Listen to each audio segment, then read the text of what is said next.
The Perfect Crime was built on love, not greed. Most viewers leave Death on the Nile believing the murder was about money. The real theory is far more chilling. Simon Doyle and Jacqueline de Belfort never wanted Lynette's fortune. What they wanted was a performance so convincing that no detective would ever believe two people genuinely in love could be cold-blooded killers. The crime was not built on jealousy, it was built on misdirection. The moment Simon marries Lynette, Jacqueline begins publicly tormenting the newlyweds aboard the Nile cruise. Every passenger immediately sees her as the obvious suspect. She is loud, emotional, and practically announces her motive to every witness available. And that is exactly the point. No real killer advertises themselves that obviously unless the advertisement itself is the alibi. Detective Hercule Poirot is aboard the same cruise, watching everything. Having the world's greatest detective witness Jacqueline's erratic behavior before the murder only strengthens the illusion. She looks like a woman on the emotional edge, not a calculating criminal. When Lynette is eventually murdered, the staged evidence and public performances create a perfect double bluff. The guilty parties appear too obvious to be credible. This reframes every scene of Jacqueline's public grief as a scripted act, which makes the film infinitely darker on a rewatch. In Death on the Nile, the real weapon was never a gun. It was the audience's assumption that no guilty person would ever act that guilty. Harlan Thrombey knew the family would destroy themselves. The popular reading of Knives Out is simple. Harlan changed his will to protect Marta because he admired her honesty, but the deeper theory argues something far more calculated. Harlan did not just choose Marta as his successor, he engineered an entire situation knowing his family's greed would expose them completely without anyone else needing to lift a finger. Rian Johnson's 2019 film establishes early that Harlan is a crime novelist, a man professionally obsessed with plot, motive, and consequence. He does not make impulsive decisions. When he secretly changes his will before his birthday party, leaving everything to nurse Marta Cabrera, it reads as generosity. But consider the timing. He changed his will before the party. He surrounded his family with guests. Then he died that same night. Every Thrombey family member immediately begins scheming and turning on each other the moment his death is announced. Their behavior is not a surprise reaction. It is an entirely predictable one for a man who had spent decades watching them carefully. A crime novelist who rewrites his will the night he dies, surrounded by his greedy family, with his honest nurse present that is not accidental. It reads like a plot he constructed himself. If Harlan anticipated everything that followed, then Marta was not just a beneficiary, she was the protagonist he cast in a story written with his own life. The case was designed to never be solved. The standard reading of Zodiac is a tragedy of obsession, a real killer who was never caught. But the deeper theory reframes the entire film. The Zodiac killer did not simply evade capture. He engineered a case so wrapped in chaos and public theater that solving it was structurally impossible from the start. The Zodiac sent coded messages directly to newspapers during the late 1960s in California. This is not the behavior of someone avoiding attention. This is someone who understood that feeding information to the press would generate noise, competing theories, and public hysteria, making investigative focus nearly impossible to maintain. The coded messages were not clues. They were distractions dressed as clues. Journalist Robert Graysmith becomes so consumed by the case that his personal life collapses entirely. Seen this way, this outcome was exactly what the killer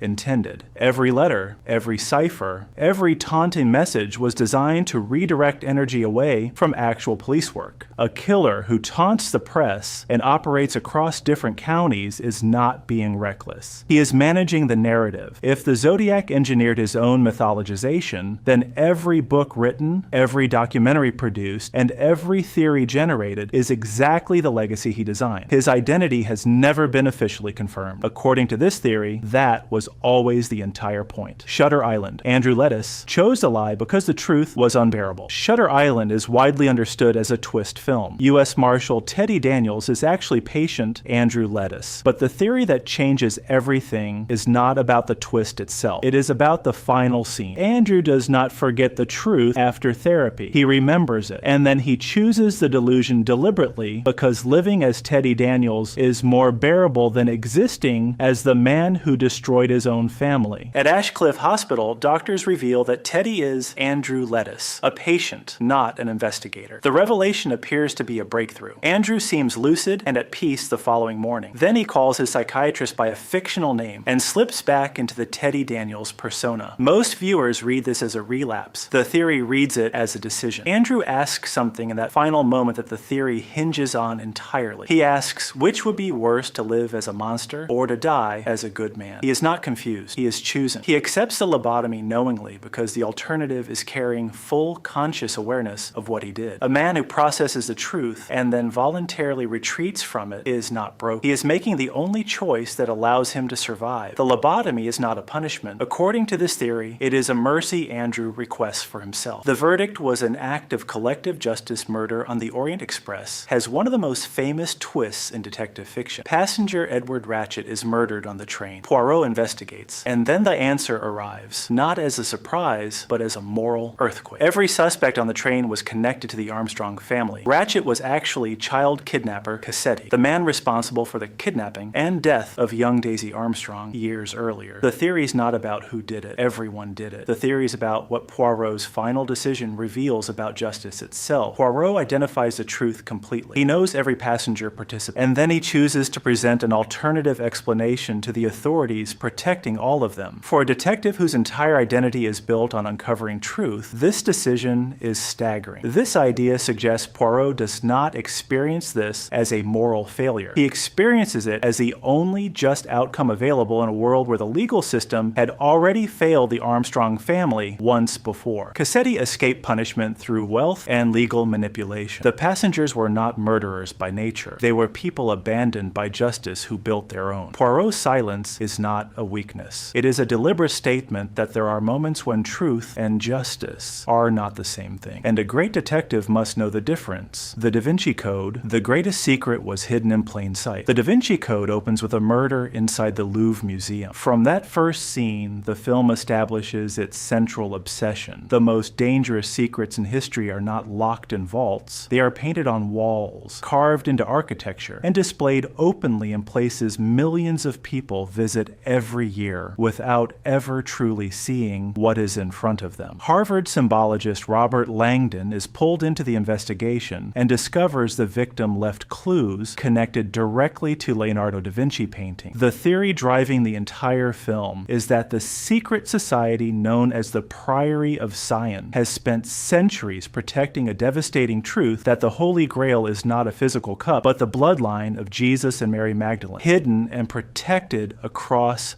generations. What makes this theory compelling as a storytelling device is the use of real paintings, real architecture, and real historical locations as evidence. The clues are not invented for the plot. They are layered onto things that actually exist. Standing in front of a Da Vinci painting with the right framework, the film suggests anyone could have seen it. The most powerful conspiracies in the Da Vinci Code are not the ones characters uncover. They're the ones hiding inside objects the entire world has already seen and never once questioned. Harriet planned her own escape. David Fincher's The Girl with the Dragon Tattoo begins as a missing persons investigation and reveals itself as something far darker. Journalist Mikael Blomkvist is hired to investigate the decades-old disappearance of Harriet Wenger from her family's isolated island estate. Working alongside hacker Lisbeth Salander, Blomkvist gradually uncovers the truth. Harriet's brother Martin Wenger is a serial killer. The Wenger family's wealth had shielded extraordinary violence for generations, but the theory that reframes the entire film surrounds Harriet herself. Harriet did not vanish. She escaped. She built a new identity and lived under it for years, surviving precisely because everyone assumed she was dead. One interpretation is that Harriet's disappearance was the only form of power available. A young woman trapped inside a wealthy, protected family with no institution willing to intervene on her behalf. She could not expose Martin. She could not access justice through conventional means. She could only vanish entirely. What makes this theory resonate is what it says about the systems surrounding her. Law enforcement, family structure, and social hierarchy all failed Harriet completely. Survival required erasing herself from the world that refused to protect her. Lisbeth Salander, who has her own history of institutional failure, is the one who ultimately unravels the truth. The Girl with the Dragon Tattoo is not just a thriller, it is an argument that survival sometimes demands becoming invisible. John Doe was the most patient patient killer. C7 presents itself as a detective thriller about two investigators hunting a serial killer who uses the 7 deadly sins as his framework. But the theory that reframes the entire film is this: John Doe was never trying to avoid being caught. From the very beginning, his capture was the plan. The murders were not the crime, they were the preparation. Detectives Somerset and Mills investigate killings representing sloth, greed, gluttony, pride, and lust. Each crime scene is elaborate, practically theatrical. The theory argues this construction was never about the victims. It was about building a case that would make John Doe infamous, a manifesto written in human suffering. Then Doe does something no rational killer does. He walks directly into police custody, covered in blood, with complete composure. Because the final act was always Mills. Doe reveals he murdered Mills' wife out of envy of the ordinary life Mills represented. Mills, consumed by grief and rage, kills Doe in the desert, completing the 7th sin. Doe needed Mills specifically. He studied him, targeted his family, and engineered a situation where Mills' own emotional nature would make him the instrument of Doe's final state. C7N is not a film about catching a killer. It is about a killer who caught a detective and used him to finish the work himself. Whistle changes everything. Denis Villeneuve's Prisoners is one of the most morally complex thrillers of the last 2 decades. 2 young girls disappear in Pennsylvania. Father Keller Dover, unable to trust the investigation, takes matters into his own hands, kidnapping and torturing a suspect he believes is responsible. Detective Loki leads the official case. The real kidnapper turns out to be Holly Jones, a woman abducting children as revenge against God. But Keller's story does not end with the arrest. He is found trapped underground, buried in a hidden pit by Holly Jones after she realized how close he was getting. The film ends with Detective Loki standing over the pit in darkness. From somewhere below, faint and desperate, a whistle blows. Keller is still alive. This idea suggests the whistle is not just a survival signal. It is the film's final moral statement. Keller spent the entire film becoming a monster in pursuit of justice. He tortured an innocent man. He abandoned every boundary that separated him from the criminals he despised. And in the end, he is trapped underground, completely dependent on the detective he undermined at every turn. The whistle is not hope. It is a consequence. Prisoners argue that the moment you decide the rules no longer apply to you, you begin digging your own pit, and eventually you fall in. Amy Dunn set it up. David Fincher's Gone Girl is one of the most precisely constructed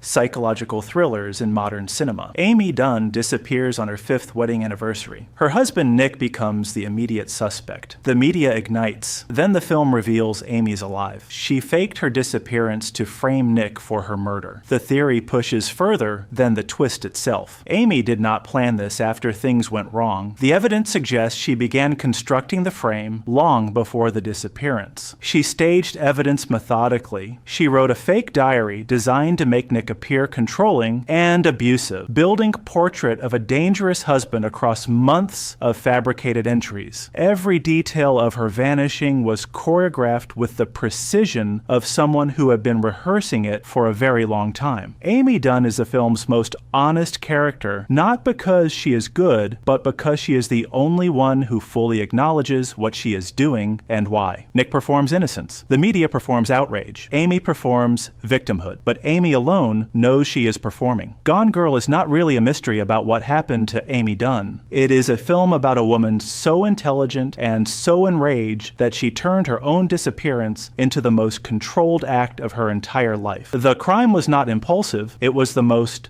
deliberate thing she ever did. Verbal Kint built everything. Roger Verbal Kint sits across from a detective and narrates an elaborate account of a criminal operation controlled by the mysterious Kaiser Soze. The story feels like genuine testimony. Verbal performs vulnerability perfectly. A small, physically limited man apparently terrified of the figure he describes. But the narrative is almost entirely fabricated. Verbal invented names, faces, and events using objects visible on the detective's bulletin board and the coffee cup sitting directly in front of him. The real theory goes beyond the twist. Verbal did not improvise. He entered that room with a plan. He scanned the environment, identified his raw material, and built a story calibrated to satisfy the detective's existing assumptions about how criminal organizations operate. He did not lie randomly. He constructed something believable from the room itself. The narrative is so internally consistent that a trained investigator accepts every word without meaningful resistance. In the final scene, Verbal walks away, his physical limp dissolving with each step, and the full weight of what happened lands completely. The most dangerous thing about Keyser Söze was never his violence. It was his understanding that people believe stories confirming what they already suspect. Verbal Kint did not escape by being stronger than the system. He escaped by being a better storyteller than everyone inside it. Killer hiding as ordinary Bong Joon-ho's memories of murder is based on South Korea's first confirmed serial murder case. The crimes occurred during the 1980s. The killer targeted women during rainy nights. Police repeatedly arrested the wrong suspects, while the actual perpetrator continued living an ordinary life somewhere nearby. The theory the film builds across its entire runtime is not about identifying a specific suspect. It's about how completely genuine evil hides inside normalcy. Every man the detectives arrest looks wrong, somehow too strange, too damaged, too obviously disturbed. And every time, they are wrong. The real killer looked exactly like everyone else. Someone unremarkable. Someone you would pass in the street without a second glance. The film's final scene makes this explicit. The detective, now years older, returns to a crime scene location. A young girl mentions someone else recently standing in the same spot as an ordinary-looking man. The detective stares directly into the camera, and the theory crystallizes completely. The killer was never a monster hiding in the shadows. He was an ordinary man walking among ordinary people every single day. The real killer was not identified until years after the film was made. Memories of Murder never solves its case. In some cases, this film quietly argues were never meant to be solved. The Silence of the Lambs, Lecter reading, everyone, the conventional reading positions, Hannibal Lecter as the manipulator, and Clarice Starling as his subject. The theory that reframes everything reverses that dynamic completely. Lecter was not studying Clarice, he was performing for her. And the distinction matters more than it first appears. Clarice needs Lecter's insight to catch Buffalo Bill. Lecter provides clues in exchange for personal information about her past and fears. This appears to be manipulation. The theory argues it was something more specific. Lecter recognized in Clarice a moral clarity he found genuinely compelling. His behavior throughout their conversations was less about control and more about connection, the only kind available to a man permanently imprisoned behind glass. Lecter maneuvers people around Clarice to protect her, ensuring she remains his primary contact. He escapes during a transfer, not to disappear entirely, but to continue existing in a world where Clarice also exists. His final phone call carries a warmth completely absent from every other interaction he has in the film. The Silence of the Lambs is not a story about a predator using an FBI trainee. It is a story about the most isolated mind imaginable finding the one person it considered an equal and doing everything within its considerable power to stay connected to her across every barrier placed between them. Badge made it work. El A Confidential is set in 1950s Los Angeles. Its central theory is embedded in the very first scene. The most dangerous criminal organization in the city was not operating in the shadows. It was operating from inside the police department itself. Multiple detectives investigate a brutal diner massacre. The trail slowly reveals that Captain Dudley Smith secretly runs a criminal operation while simultaneously controlling the investigations designed to expose it. Smith does not just participate in crime. He shapes the investigative responses to crime. He decides which leads get followed, which suspects receive pressure, and which cases get closed. He is not a criminal who infiltrated law enforcement. He is in law enforcement, which is precisely why the conspiracy survived as long as it did. Every detective who gets close to the truth is redirected, discredited, or eliminated. The system does not protect the conspiracy accidentally. It protects it because the conspiracy and the system share the same leadership.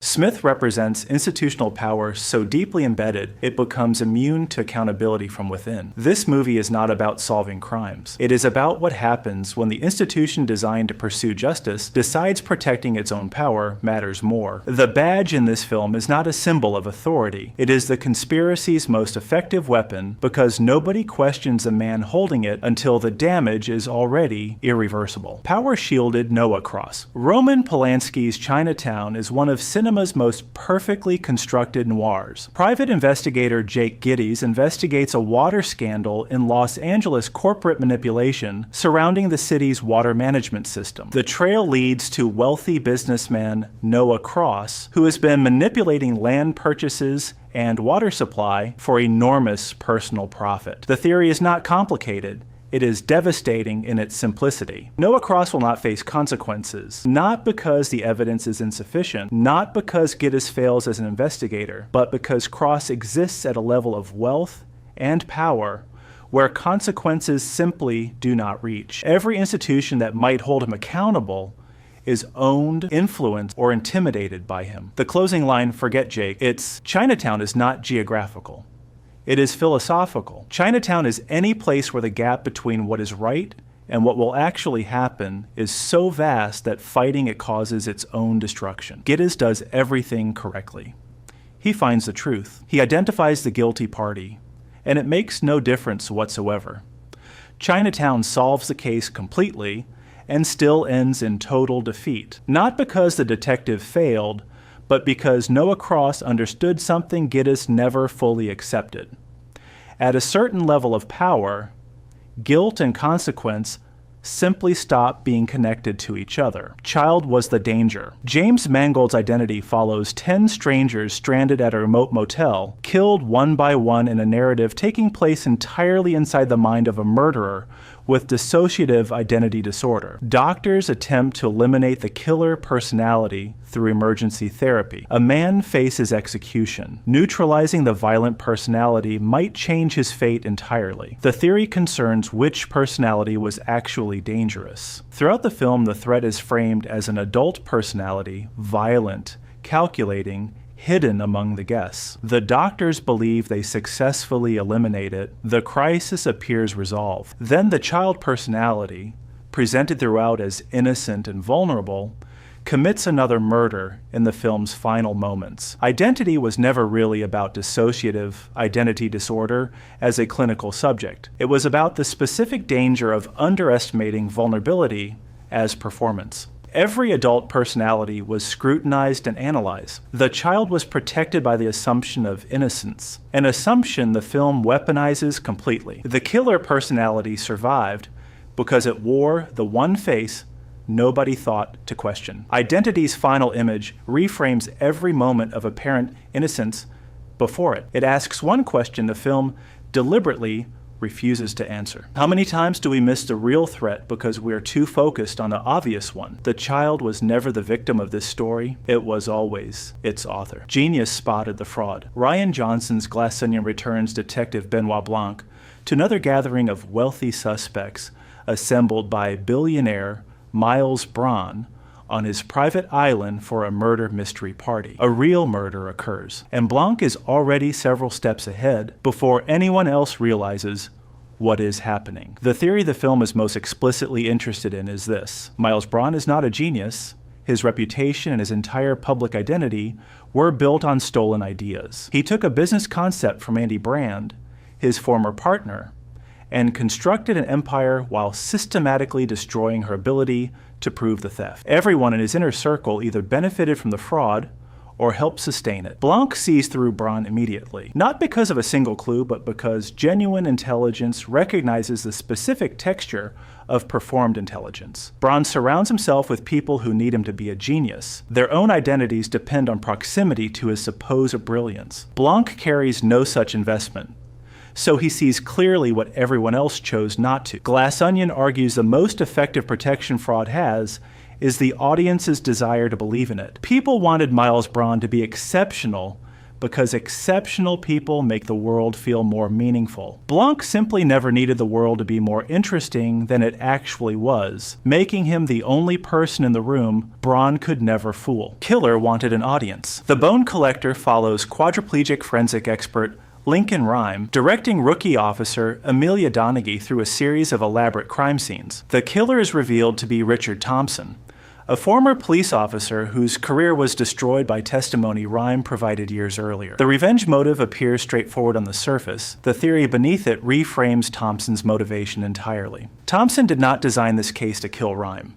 He designed it to be seen by Rhyme. Every crime scene was a direct communication, a demonstration of forensic knowledge and investigative capability that Thompson believed Rhyme had denied him the professional opportunity to display. The elaborate clues were not obstacles. They were a portfolio assembled for a specific audience of one. Thompson sought recognition from the one person whose professional opinion had defined and destroyed his career. Every crime scene was a desperate act from a man who needed acknowledgement from the person who had declared him inadequate. Rhyme was not just the target, he was the only audience that ever mattered. The Bone Collector is ultimately about two forensic minds locked in a communication only one of them fully understood was happening. Thompson committed every crime in this film simply to make Rhyme look up and finally pay attention. The revenge was never about destruction. It was about being seen by the one man whose judgment never stopped mattering. The real mystery was never the murder. It was the hidden layer beneath it. If you enjoy uncovering those layers, subscribe the channel. There are many more mysteries still waiting.